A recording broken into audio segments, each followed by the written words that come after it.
This is the Digital Trust Podcast.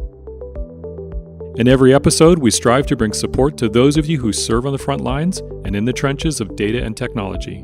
We endeavor to bring understanding to the under-resourced and underappreciated, help remove your stress, and provide relief to your pain. Welcome to the Digital Trust Podcast. Sit down with us as we give you hard-hitting advisory conversations to help you build digital trust with your stakeholders and clients, and actionable takeaways to help you become a digitally trustworthy organization.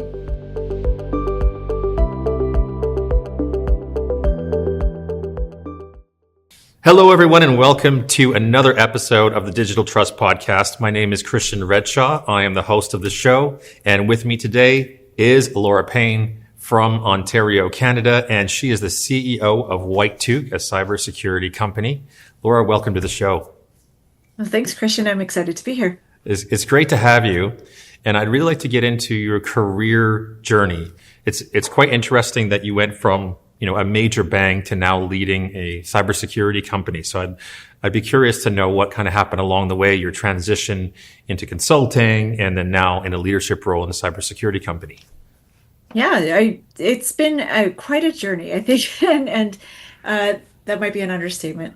I started at the bank, so I mean, all of this is things you can look up online if you wish to. I was at Bank of Montreal, that's not a secret, for about 20 years. And I started there as a co-op student, and that was a great experience. So I stayed on, and that was my first full-time job. Working in IT and doing process and procedure development around ITIL processes. And the team that I was part of had an opportunity for me to take on a security role about 3.5-ish years in. And that was when I first made my foray into that field. So fast forward through a number of role changes. One of the great things about a large enterprise is that you have lots of opportunity to explore different jobs and roles and grow and change within the organization, because there's just a lot of different roles and opportunity there. But I had reached a senior level of management. I was a director level, and going into the late part of 2019 was starting to think about, okay, what do I want to do next, right? Mm-hmm. The organization is big, but at a certain point you start to kind of have a pretty good sense of everything that's kind of there that's available as a next step. And I was feeling like it was time for something different. Mm-hmm. And we started the pandemic in 2020, as many people will remember.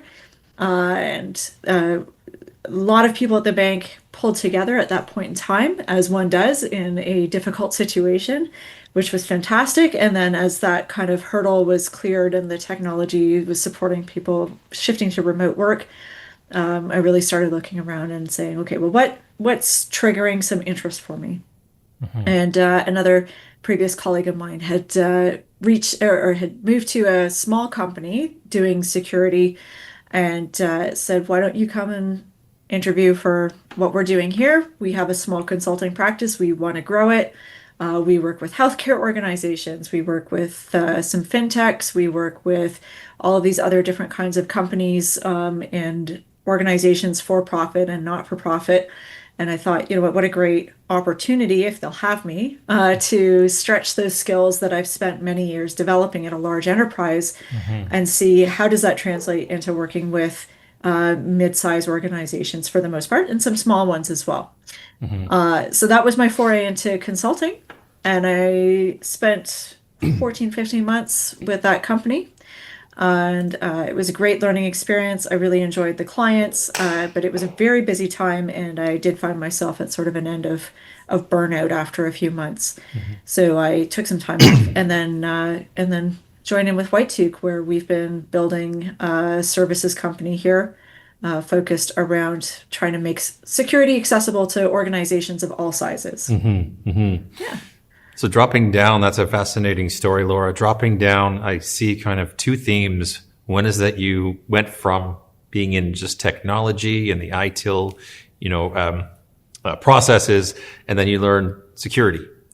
And then you learned the business language, right? You learned how to interface with business. What were the key lessons that you picked up for those of us that are in IT in the trenches that looking back that you can pull and give to the audience today? Yeah, I think that a lot of my success and why I was able to accomplish a fair bit at a large organization really was that approaching it with a we can find a yes attitude. So security often gets labeled as the Department of No, and that really just doesn't solve anybody's problems. So if the business is trying to implement certain IT strategies because it's going to support their growth, it's going to, to use maybe an over zealous phrase, but delight our customers, right? Like we want to do these things that just make people really excited about being a customer of our company.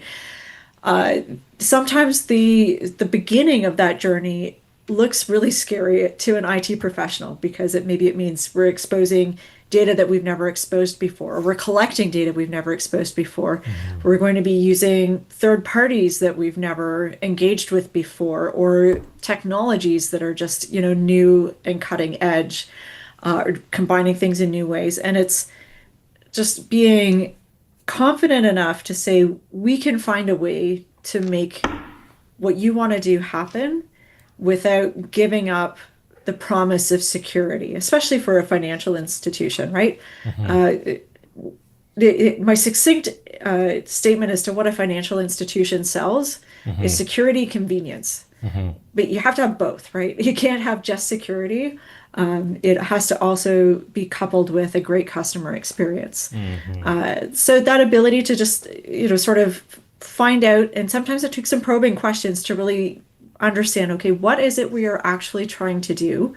Forget the widget, forget the blinky light, forget the thing that, is superficially exciting, what the shiny object is. Let's understand what our business objective is. What are we trying to really accomplish?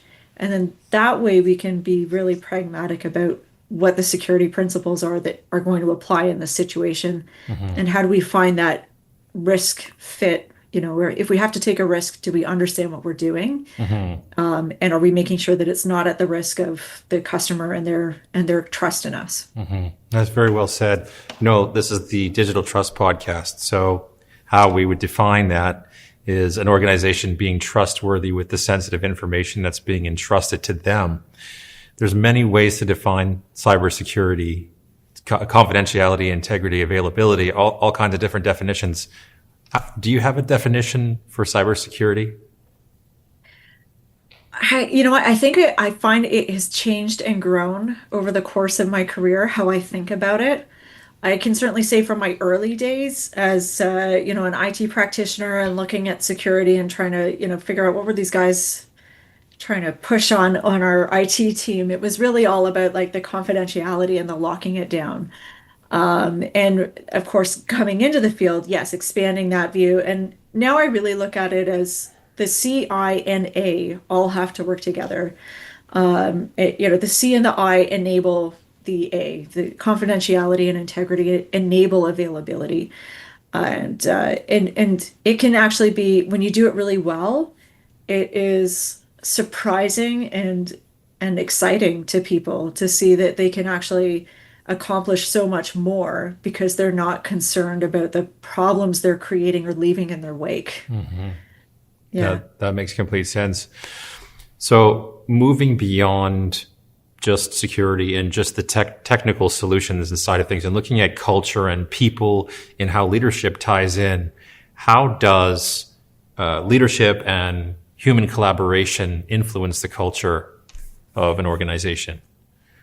It affects so many aspects. I mean, culture is really it makes or breaks a company. If you have a culture where people know that they can come together and share the ideas and the aspirations and not get shot down right out of the gate, it makes for so much better discussion around where the company is going. There's still a practical aspect of decisiveness that we can't forget, right? The idea that we can just sit around and, come up with great ideas and we'll consult with everybody and we'll get there eventually that's not pragmatic either. So there's also an aspect of leadership that requires being able to parse through the various opinions and the various points and facts, and to come to a decision, and then to be able to bring people into alignment around whatever that decision is.